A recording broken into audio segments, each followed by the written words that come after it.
My Rows and Piles of Coins by Tololwa M. Molel. Illustrated by E.B. Lewis.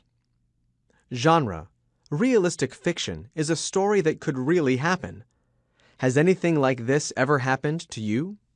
After a good day at the market, my mother, Yayo, gave me 5 whole 10-cent coins. I gaped at the money until Yayo nudged me. "Saruni, what are you waiting for? Go and buy yourself something." I plunged into the market. I saw roasted peanuts, chapati, rice cakes, and sambusa. There were wooden toy trucks, kites, slingshots, and marbles.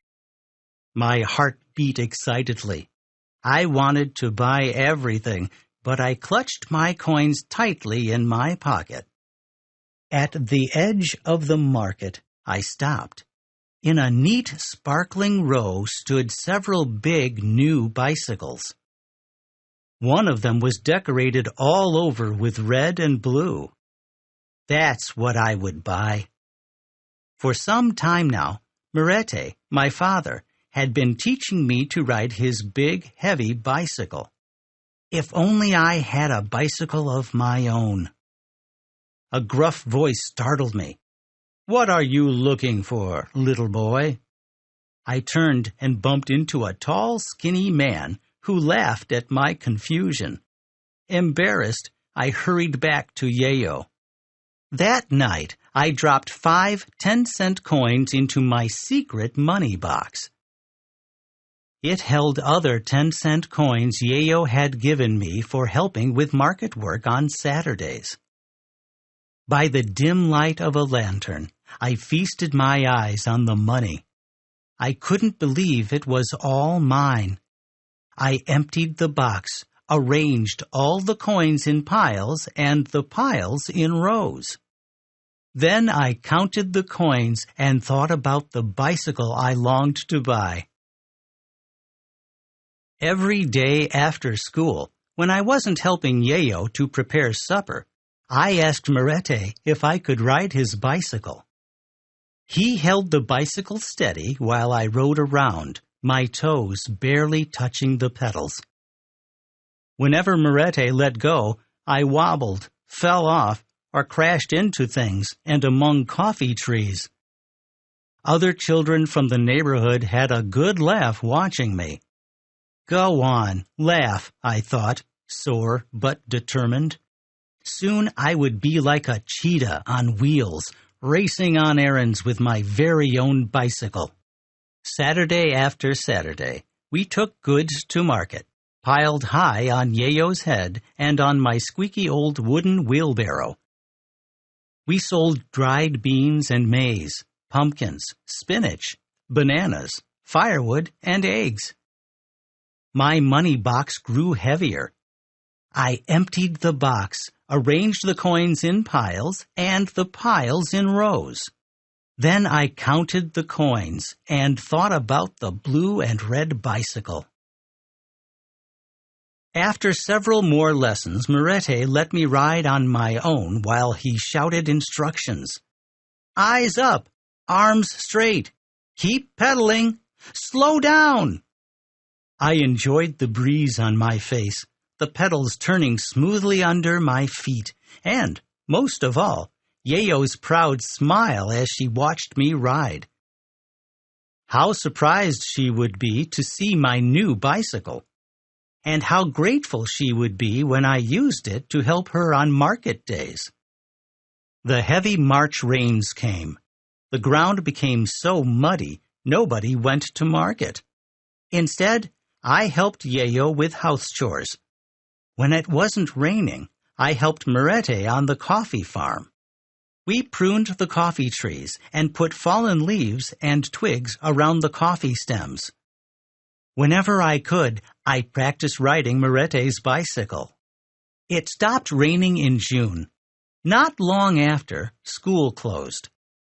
Our harvest, fresh maize and peas, sweet potatoes, vegetables, and fruits, was so big, we went to market on Saturdays and Wednesdays. My money box grew heavier and heavier. I emptied the box, arranged the coins in piles and the piles in rows. Then I counted the coins and thought about the bicycle I would buy. A few days later, I grew confident enough to try to ride a loaded bicycle. With Morette's help, I strapped a giant pumpkin on the carrier behind me. When I attempted to pedal, the bicycle wobbled so dangerously that Morette, alongside me, had to grab it. "All right, Saruni, the load is too heavy for you," he said, and I got off. Mounting the bicycle to ride back to the house, he sighed wearily. "And hard on my bones, which are getting too old for pedaling." I practiced daily with smaller loads, and slowly I learned to ride a loaded bicycle. No more pushing the squeaky old wheelbarrow, I thought. I would ride with my load tall and proud on my bicycle, just like Morette. On the first Saturday after school opened in July, we went to market as usual. Late in the afternoon, after selling all we had, Yayo sat talking with another trader. I set off into the crowd. I wore an old coat Morette had handed down to me for chilly July days like today. My precious coins were wrapped in various bundles inside the oversized pockets of the coat. I must be the richest boy in the world, I thought, feeling like a king. I can buy anything. The tall, skinny man was polishing his bicycles as I came up. "I want to buy a bicycle," I said, and brought out my bundles of coins. The man whistled in wonder as I unwrapped the money carefully on his table. "How many coins have you got there?" Proudly, I told him, 305. 305, he muttered. That's 30 shillings and 50 cents. He exploded with laughter. A whole bicycle for 30 shillings and 50 cents? His laugh followed me as I walked away with my bundles of coins, deeply disappointed. On our way home, Yayo asked what was wrong. I had to tell her everything. "You saved all your money for a bicycle to help me?" she asked. I could tell she was amazed and touched. "How nice of you!" As for the tall, skinny man, she scoffed. "Oi, what does he know? Of course you will buy a bicycle. One day you will." Her kind words did not cheer me. The next afternoon, the sound of a picky filled the air. Tuck, tuck, tuck, tuck, tuck. I came out of the house and stared in astonishment. Morette was perched on an orange motorbike. He cut the engine and dismounted. Then, chuckling at my excited questions about the picky, he headed into the house. When Morette came out, Yayo was with him, and he was wheeling his bicycle. "I want to sell this to you for 30 shillings and 50 cents. He winked at me. Surprised, I stared at Morette. How did he know about my secret money box? I hadn't told him anything. Then suddenly, I realized the wonderful thing that had just happened. My bicycle! "I have my very own bicycle," I said, and it didn't matter at all that it wasn't decorated with red and blue. Within moments, I had brought Morette my money box. Morette gave Yayo the box. Yayo, in turn, gave it to me.